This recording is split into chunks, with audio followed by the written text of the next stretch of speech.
Good morning, friends, and welcome to Compass. We're so excited that you are here to worship with us.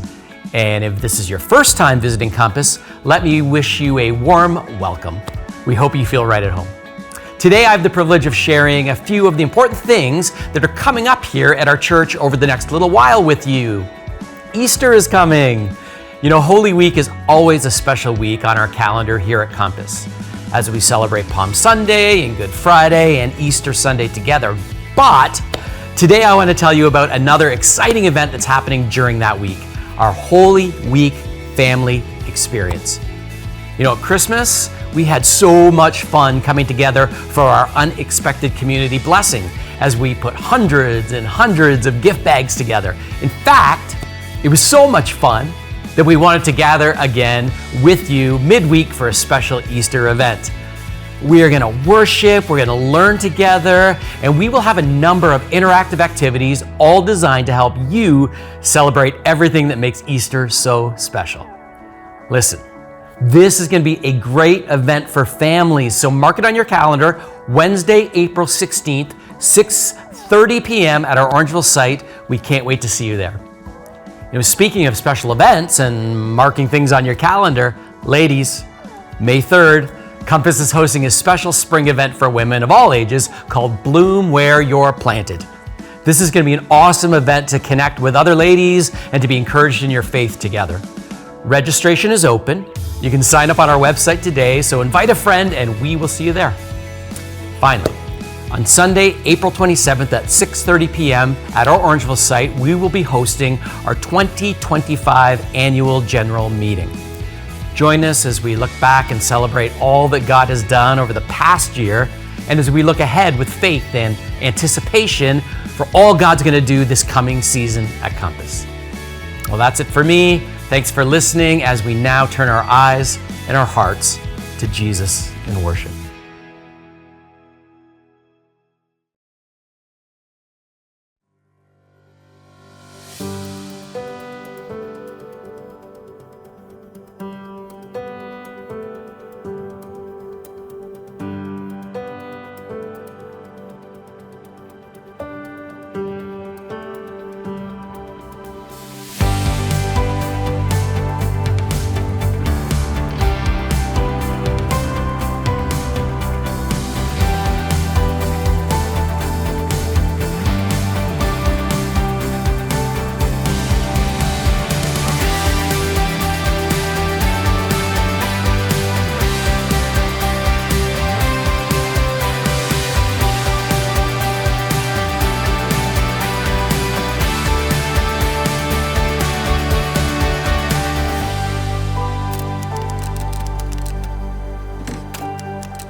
Well, good morning, friends. It's good to be together in Orangeville, in Grand Valley, and in Shelburne as we dig into God's Word together. I want to encourage you to open up your Bibles to the third letter of John.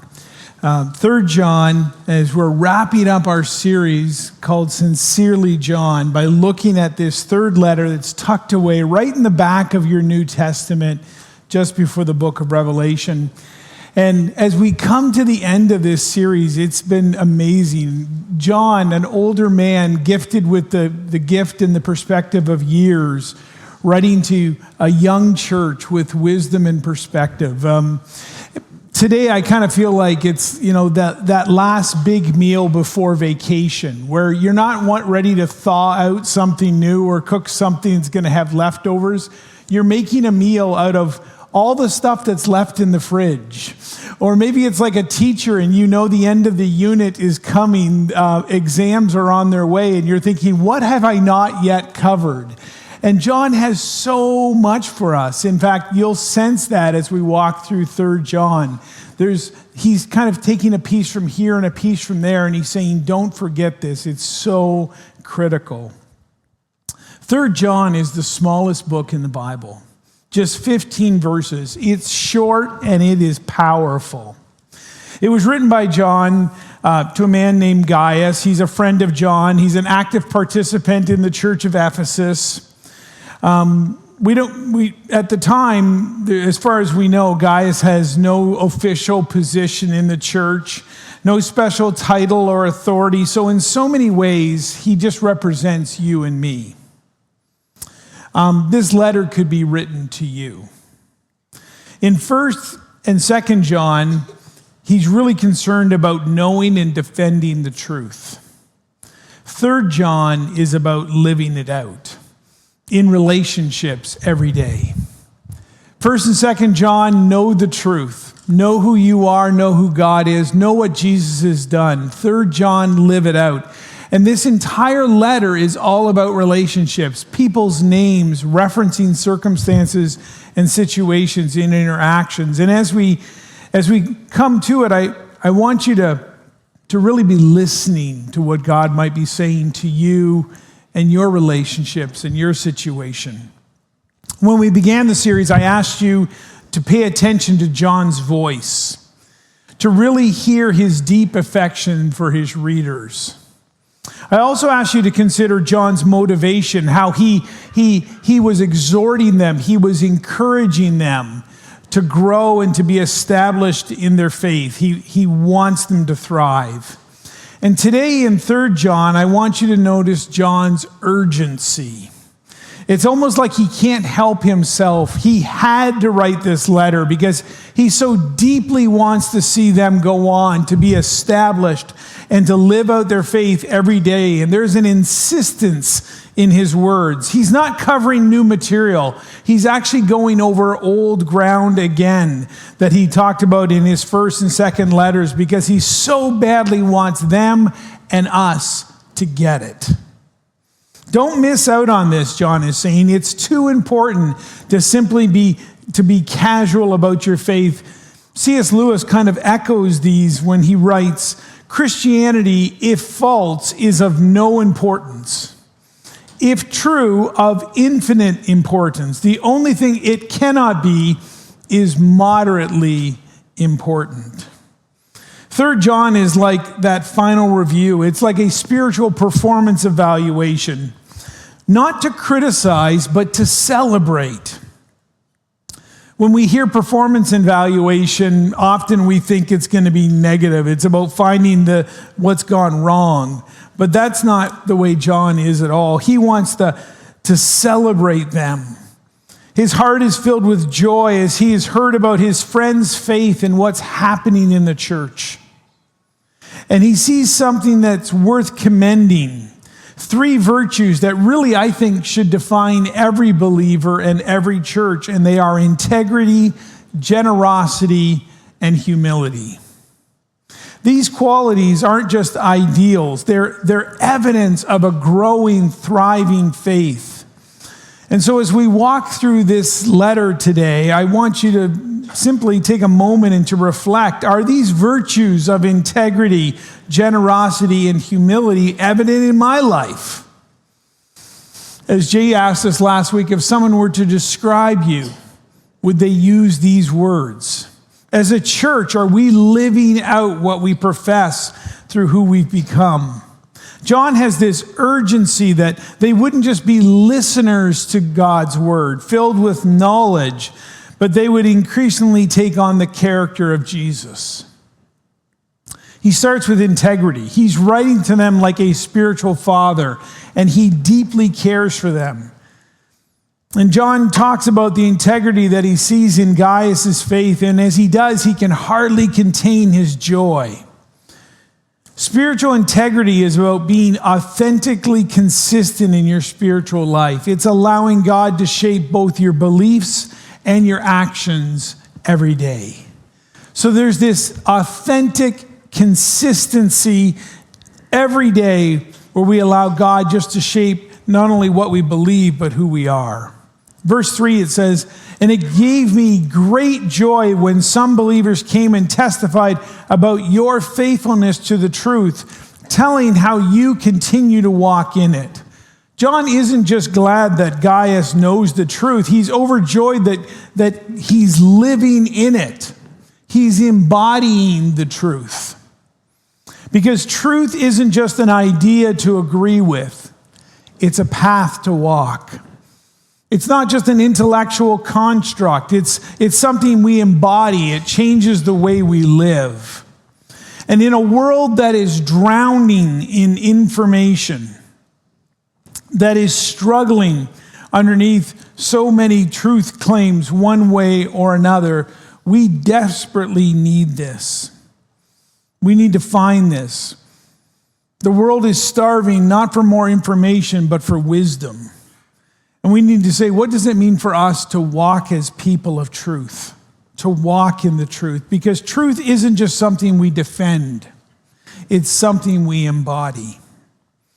And John's letter begins in verse 1 with this heartfelt introduction. The elder, describing himself, to my dear friend Gaius, whom I love in the truth. Now, when you read a letter, to be honest, most of the time we skip right past the introduction, even when it's in the Bible.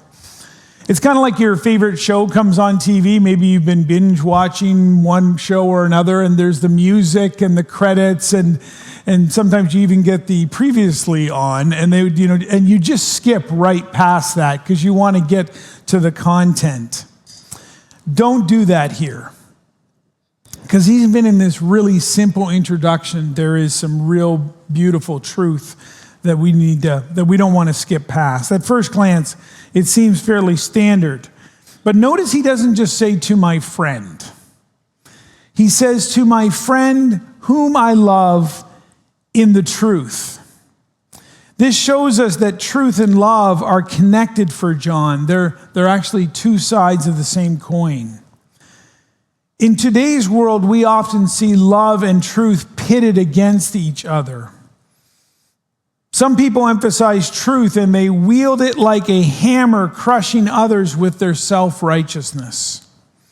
Others emphasize love and they make it so vague that it loses its power or its theological depth. And as Jay showed us last week in 2 John, biblical truth is always wrapped in love. And biblical love is always grounded in truth. Truth without love is harsh, and love without truth is hollow. And we all are more comfortable with one than the other. Which way do you tilt? Do you favor love at the expense of truth, or favor truth at the expense of love? What John is teaching us, and what he has been teaching all the way through these letters, is that to embody the fullness of the gospel, to become increasingly more like Jesus in your life, you need to be conformed to his character and to the image of Christ by integrating both of these. So ask yourself, do you value both truth and love? Or do you tend to emphasize one over the other? Are you way more concerned about winning arguments than loving people? Or do you shy away from the truth because you fear confrontation? Truth and love need to be held together with integrity, because love without truth deceives, and truth without love destroys. Again, John doesn't just commend Gaius for knowing the truth. He rejoices that he's walking in it. And the word walk in the Greek is a biblical metaphor for your entire life, the totality of who you are. We sometimes say, how's your walk? And that really just means kind of, how's your quiet time? Not so here. The word walk means, how are you living? How is your life? I love the way James K. Smith writes it. He explains it. He says, Jesus is a teacher who doesn't just inform our intellect, but forms our very loves. He isn't content to simply deposit new ideas into your mind. He's after nothing less than your wants, your loves, your longings. That's what Jesus is after, not just an intellectual assent, not even what we profess. He's after your heart, your will. That's what he's going for. The things that keep you up at night, your loves, your longings, all together. And that means truth is not just an idea. It's a path we follow. It's a walk we make. It's a life that we live. In verse 2, John continues on and he says, "Dear friend, I pray that you may enjoy good health as well, and that it may go well for you, even as your soul is getting along well." Now, this is not a separate thought, not a new thought here. It's a continuation of his opening blessing. What he's saying is, I see that your soul is thriving. You're doing so well spiritually. and I hope that your physical well-being matches your spiritual well-being, the health of your soul. John's prayer here in verse 2 reminds us that true prosperity is found not in our bank account or our career or even our physical health. It's found in a soul that walks with God.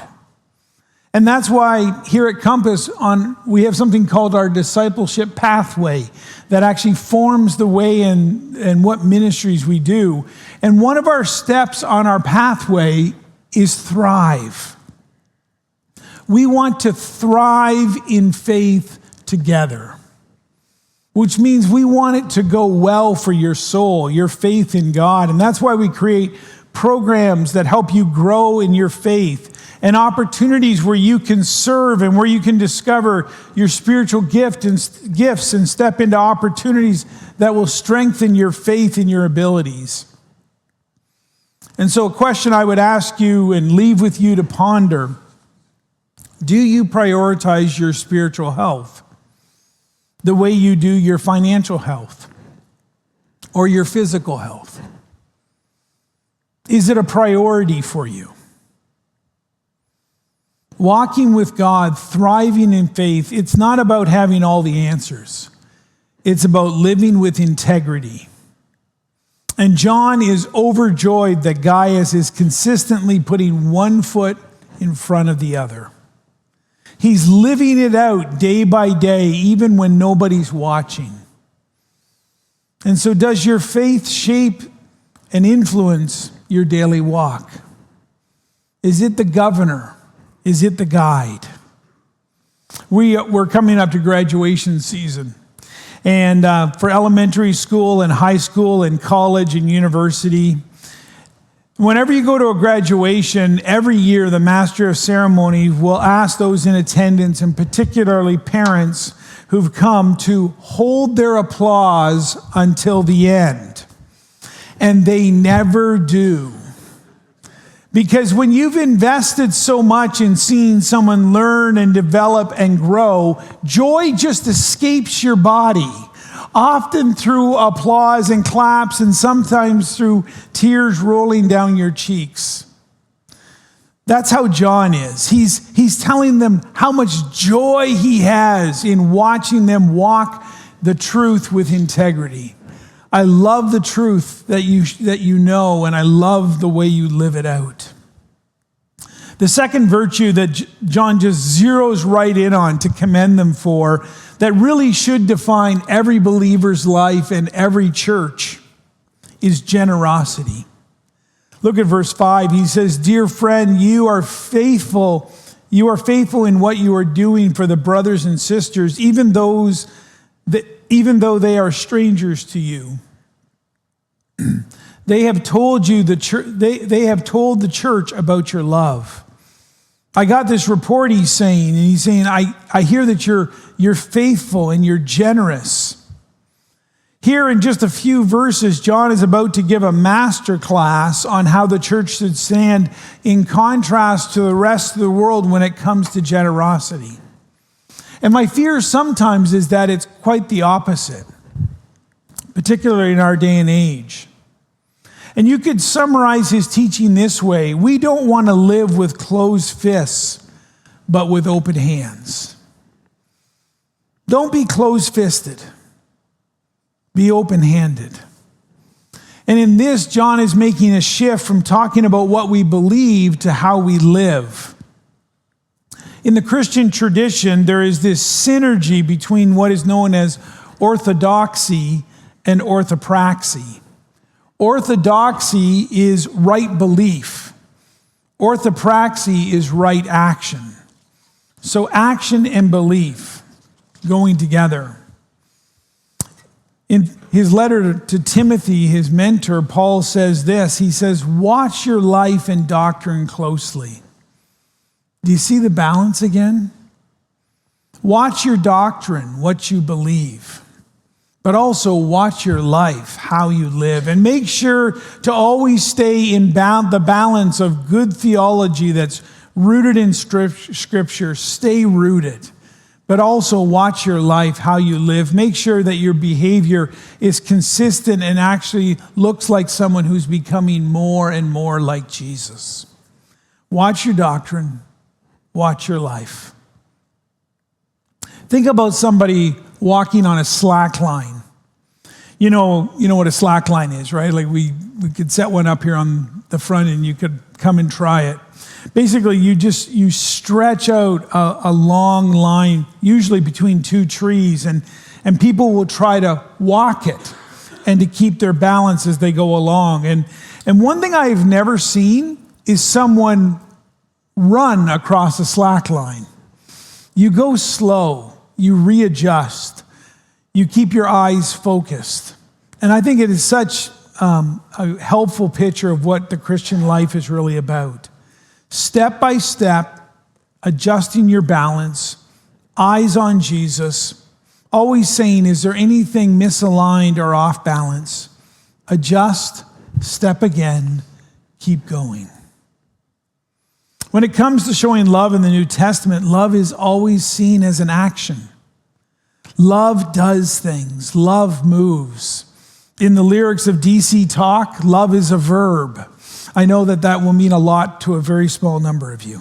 Gaius loves people, the people God brings into his life. Even though he has never met them before, he treats them like brothers and sisters. Isn't it great to meet someone like that? You feel like, we would have been friends longer if we'd only met sooner.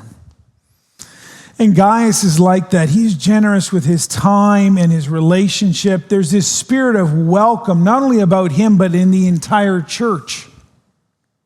And again, that's something we strive for here at Compass. Another one of the steps on our discipleship pathway is connect. Because we want people to connect with Jesus. We really do. But we also want to connect with each other.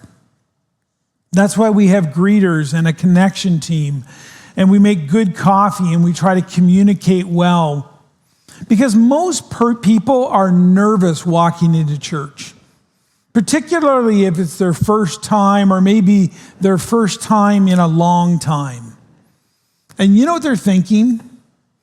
They're thinking they're going to get rejected.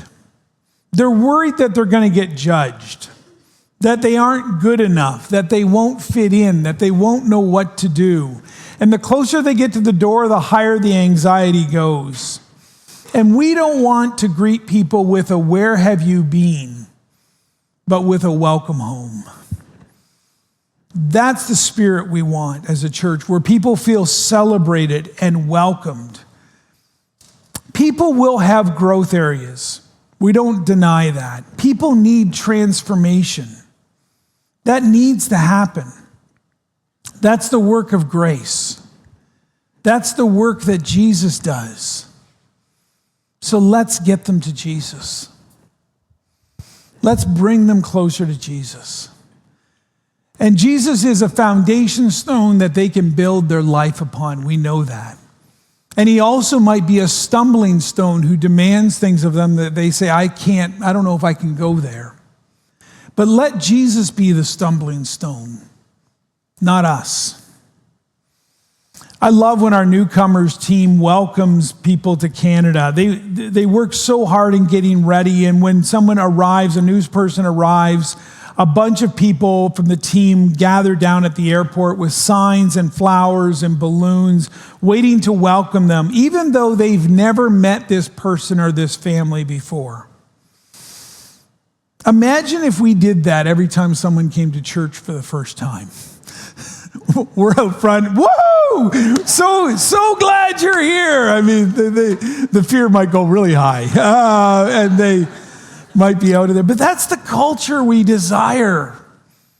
We don't even know you, but in Christ we love you. John is encouraging Gaius to keep being generous and open-handed in his hospitality. How welcoming are you? Are you intentionally creating a welcoming space for others in your life? Are you generous with your relationships? Do you have time to be interrupted and to listen? Verse 6 continues, it says, please send them on their way in a manner that honors God. It was for the sake of the name that they went out, receiving no help from the pagans. In these verses, we get a little bit more insight into the situation and these brothers and sisters that John is talking about. They're not just fellow Christians. They're actually traveling missionaries. We're told they're not going to stay long. They're going to move on again, and the reason that they are traveling is for the sake of the name. The name is Jesus. They are sharing the good news about Jesus. You see, from the very beginning, the church has always had those who are sent out, missionaries, who go because the gospel is good news, and we believe that it has the power to change people's lives and their eternal destinies. So much is at stake. We aren't just a charity that does good work. We are on mission with a message to share, the good news of the gospel. We believe that we're called to speak the truth and to show the love of Jesus as we participate in advancing the kingdom here on earth, even as it will be in heaven one day. And that's the third step in our discipleship pathway. We believe that each one of us is called to commit to the mission. And that's why we send out our students and our adults on mission experiences. That's why we support missionaries from around the world and partner with ministries here at home. That's why we host and highlight missionaries when they come to visit. And by the way, we sometimes struggle because we read here, we see there that, these missionaries received no help from the pagans, and we kind of stumble over that. It simply means those who do not yet believe. And it makes sense. They are not under compulsion to support the mission of the church. They are the recipients of the mission of the church. Supporting mission is our responsibility. The work of the gospel depends on the people who are in the church living with open hands and not closed fists. And when John says, please send them on the way in a manner that honors God, he's using a common term in the early church which refers to providing safe passage and resources and even money to traveling missionaries and ministers. So according to John, generous hospitality means that we don't just take care of people when they're under our roof, when they're with us. It means that we send them on their way with full stomachs and even full bags. And when we do this, we honor God, which means generosity is an act of worship. God is glorified, not just when we gather to sing songs or listen to sermons and to study the Bible, but also when we gather for coffee and connections, when we welcome people into our home, when we celebrate those who come, especially those who are serving elsewhere.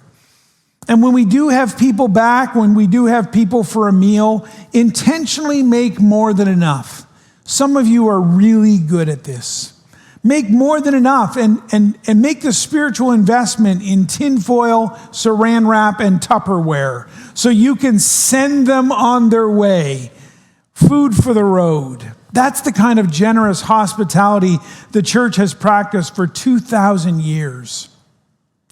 And all this leads John to his last comment to Gaius about these missionaries, where he says this, though through small acts of generosity, we participate in a much bigger story. Look at verse 8. We ought to therefore show hospitality to such people so that we may work together for the truth. John tells us that when we tangibly give towards the mission, when we come alongside people, when we fill their bags and their pockets and their stomachs, we move from being spectators to being partners in mission. Now, some of you will be the kind of missionaries that Gaius welcomes into his home. God is going to send you out in specific places, maybe near, maybe far, to go and share the gospel. And if that is you, I want to encourage you, or if you think that's you, continue to listen for God's voice and direction. And if he's calling you, we want to send you with a blessing. But for the majority of us, we're not called to that specific kind of work, but we're still called on mission. Most of us are called to live out faithful lives as the people of God in our neighborhoods, in our workplaces, in our school environments, where God has placed us. So none of us are spectators. We are all participants. You are on mission. Every one of us has a part to play in this essential work. But for a lot of us, what that means is, in addition to living it out every day, we need to support the specific work of the church. We need to live it out by generously giving our time and our abilities, and yes, sometimes our money too. By the way, as a bit of an aside, let me just give you a glimpse of kind of a little bit of how the money works here at the church. And I promise you, by doing this, there is no special offering coming at the end of this time. This is just FYI. Because most of us don't know. We just, we have a box on the table or a basket goes past and we wonder, how does that actually work? In case you don't know it, first of all, Compass only exists because Christ followers are generous. This is not a government-funded operation. Mission depends on people's generosity. We have three main financial buckets here at Compass. The first, and by far the biggest one, is our general fund. Put simply, the general fund allows us to have spaces and ministries and staff. And this is important because without spaces, it's really hard to meet. And so every Sunday, whether we gather in Orangeville, in Shelburne, or in Grand Valley, those spaces, some of which are owned and some of which are rented, allow us to come together as a church. There's a space for Compass Kids, a space to welcome and to worship. And when you think about what happens during the week for Compass students gathering together, or groups like Compass Women or Compass Men, or our Compass Seniors or Freedom Session, or learning groups or home groups scattered throughout our community, meeting every single week, those ministries are made possible because they draw on the general fund. Our general fund also allows us to staff those ministries. Now, we have some incredible volunteer leaders and even some incredible volunteer staff, but we also have a paid staff of men and women who, at least in this season, are not called to serve and to work in the marketplace. But they've been called to serve in the local church, and they lead many of our ministries here in the church. And I have to say, we have a phenomenal staff, and they are doing good work, and they are working hard.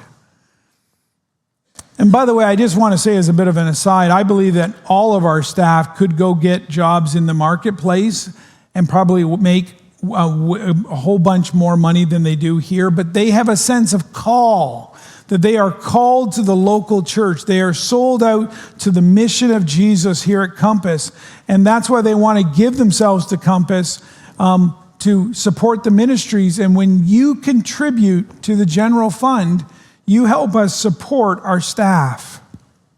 So that's the biggest one. Spaces, ministry, staff, general fund. Then we have a second bucket that flows out of the first one, and it's our global and regional funds. And basically, it's a tithe of everything we have, and we actually give it away. We spend it outside of ourselves, and we use it to support mission work and ministry that happens outside of our walls. Our global and regional lines in our budget allow us to support a variety of ministries around the world. And the reason we do that is because we have no interest in trying to do it all ourselves. And we know that there are many ministries who are really, really good at what they do. And so we try to identify and vet different organizations and people and missionaries who are called to a particular work of the gospel in a particular area. And we try to come alongside them and encourage them and pray for them and support them and resource them. And sometimes that looks like sending volunteers. Sometimes that means sending some different kinds of help. Maybe that's about giving them a break when they come home, helping them rest, trying to meet practical needs. But sometimes it also simply means cutting checks so that the ministry can continue and flourish and they don't have to worry about it. The third bucket is our designated funds. And this is for our special projects like our newcomers or benevolence or our mission experiences or camps or Compass Run or our spring financial challenge or our Finish Strong financial campaign at the end of the year. These are for special projects and needs that are above and beyond our normal operating costs. And so when we take up these special offerings, they're dedicated to certain and specific areas and they're restricted funds. I love when someone comes to me and says, I'd like to give some money to the church, but I want to give it to a place that it'll make a real difference. And I'm like, you can't miss out on this one. Any bucket will do. But that gives you a bit of a highlight into what's happening. But all of this only takes place when there is real generosity. And we want to be a church where radical generosity is not a rare thing to see. We want to be a church where uncommon generosity is commonplace. Now, for some of you, this is your very first time ever at Compass, and you're thinking, what did I walk into today? And I want to tell you, no obligation here. And some of you are in a very tight financial situation, and there is a lot of uncertainty buzzing all around us these days. And you might again be thinking, I don't know where this is going, but I'm a little nervous. And I want to simply say to you, it's okay. But for many of us, this might be a good opportunity as we walk through 3 John to really stop and take stock and reevaluate. How is God calling you to step even deeper into generosity? Maybe you've been giving to Compass for a while now, and you've been coming, and your gift is there, but it's not really sacrificial. It's not what you might call uncommonly generous. It's between you and God. It's totally confidential. But maybe God is calling you into a deeper life of open-handedness. Not out of obligation, but out of a desire to be part of the bigger story of mission. So that's generosity. The third and final virtue that John identifies that should be true and define every believer in every church is humility. John ends his letter with a story about a man who allows pride to ruin his relationships. He cuts people off, and he refuses to sit at the table with those who disagree with him. In fact, he actually tells others, you shouldn't sit with that person either. Look at verse 9. He says, I wrote to the church, but Diotrephes, who loves to be first, will not welcome us. So when I come, I will call attention to what he is doing, spreading malicious nonsense about us. Not satisfied with that, he refuses to welcome other believers. He also stops those who want to do so and puts them out of the church. There is so much that John commends this church, the church in Ephesus for. He says, I love your integrity. I love the love you have for one another and the way you're walking in the truth. Your generosity is unbelievable. But he's also writing to them because there's some trouble in the church. And I don't know about you, but that actually gives me a little bit of encouragement. That right at the very first century, right in the early church, there's some tension, there's some frustration, some things to work through there. And this difficulty is here because of the corrosive nature of pride. And the reason this matters is because pride is not a private issue. Pride doesn't just disrupt your heart. It disrupts your home and your friendships and your church and ultimately the mission God has given to us. Pride is deadly. It is a relational killer. It distances, it divides, and it destroys. Think about it. When things get uncomfortable, when someone hurts you or disappoints you, what's your immediate reaction? It's to pull back. It's to distance yourself.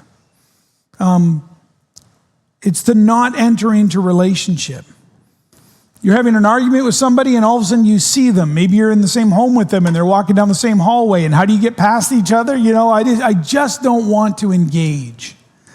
That's the distance that pride gives. And when we feel wrong, pride tells us that we are justified in giving that person the silent treatment, or avoiding them, or talking about them. But here's the truth. Distance doesn't heal what pride has broken. Humility does. Healing takes place when you're willing to go through a process of forgiveness and when you're willing to extend grace and you allow yourself to be appropriately restored to the very people you'd rather avoid. And I know we can all come up with what-if scenarios, but generally, here's the wisdom, here's the principle. Humble yourself. Seek out and be gracious to those you'd rather avoid. This is exactly what John was up against with Diotrephes. He didn't just disagree, because there's always going to be disagreement, isn't there, in the church? But he concluded that he'd rather break fellowship than break bread. This wasn't an ambition problem. This was a heart problem. You see, he didn't just want to serve the church, he wanted to control the church. I'm not going to do this, and neither should you, and neither should you, and this is how you should respond. And he's putting himself in the place of preeminence. He's cutting off people so that reconciliation isn't even an option. And we all have these tendencies. We all have relationships where pride says, let them make the first move. I'm not budging. They're in the wrong. And we all have moments where we feel that that need to be right is more important than the need to be healed. But if Jesus had approached us that way, waiting for us to get it together, we'd all still be lost. The good news is that Jesus went first. Love always initiates. We are told in Romans chapter 5, when we were a long way off, God loved us. But God demonstrates his own love for us in this, that while we were still sinners, Christ died for us. Jesus came for us. He died for us, not when we got our life figured out. Not when we said we were sorry. Not when we started tithing. Not when we joined a home group. Not when we got ourselves all together. Not when any of that happened. When we were still a mess. When we were sinners. When we were far off from God. He came after us. He made the first move. He drew close to us. And he died for us on the cross at Calvary. Jesus makes the first move and he calls us to do the same. I love the way Andrew Murray puts it. He simply says, pride must die in you, or nothing of heaven can live in you.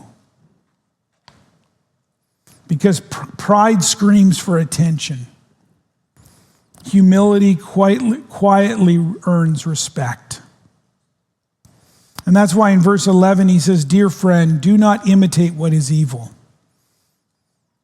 Don't go after the examples you see in the world and in the culture around you. Do it God's way. Focus and imitate what is good. Anyone who does what is good is from God, and anyone who does what is evil has not seen God. And so here John moves from confrontation to invitation, and this is how he ends. The antidote to pride is to model the holy opposite. Humility heals what pride destroys. In verse 12, Demetrius is held up as the true model of humility. And just look at how he is described. It says, he is spoken of by everyone, even by the truth itself. All speak well of him. we also speak well of him, and you know that our testimony is true. And so when we compare these two men, I think, who do I want to be like? And what is true in my life? And where do I need to surrender my pride today? Where do you need to extend grace and embrace humility? It probably won't take you very long to come up with a scenario. What I love about this part of the passage is that John's confrontation is not just theoretical or it's so incredibly practical. He's saying, look at the lives of those you're following. Do they have integrity and generosity and humility? These are the virtues and the characteristics that should define the church. I think the church today needs a lot more people like Demetrius. People whose lives are aligned with the truth, who are so radically generous and so full of humility that they actually don't have to say a whole lot. The gospel just shines through. Because I think that's the heartbeat of Jesus. And he's the one we're supposed to follow and become like. I love the way A.W. Tozer kind of summarizes all this when it comes to being like Jesus. He says, has it ever occurred to you that 100 pianos all tuned to the same fork are automatically tuned to each other? They are of one accord because by being tuned not to each other, but to another standard to which each one must individually bow. 1 Peter chapter 2 says this way, Jesus left us an example that we should follow in his steps. Follow him in integrity and generosity and humility. John says, I got so much more to say, but I don't want to do it with pen and ink. I want to do it face to face, so I'm coming to see you soon. Until then, peace to you, my friends. The friends here send their greetings. Greet the friends there by name. Sincerely, John. Let's pray together.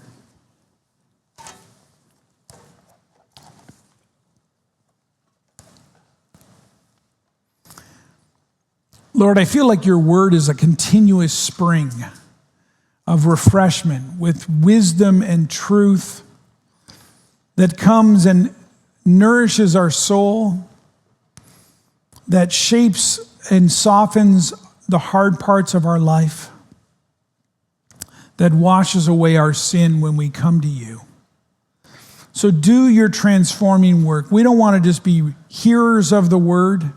We want to be doers of the word. And I pray for each person here that each person here would have the faith to trust you, would respond to the truth of who you are and who you've called them to be, to the good news of the gospel. And Lord, that we not only would trust you and believe in you, but that we would follow you each and every day. That you would transform us more and more, that we would apprentice ourselves to you, and that we would increasingly look more and more like Jesus. Lord, help us to walk in integrity, holding truth and love in balance. Oh, would we be radically generous in sharing our time and our resources and all that you've given to us. And Lord, keep us humble, not looking to the faults of others, but continually aware of our own weaknesses and our own need of you. And when people interact with us, may they get a glimpse of Jesus. For it's in his holy and beautiful name I pray. Amen.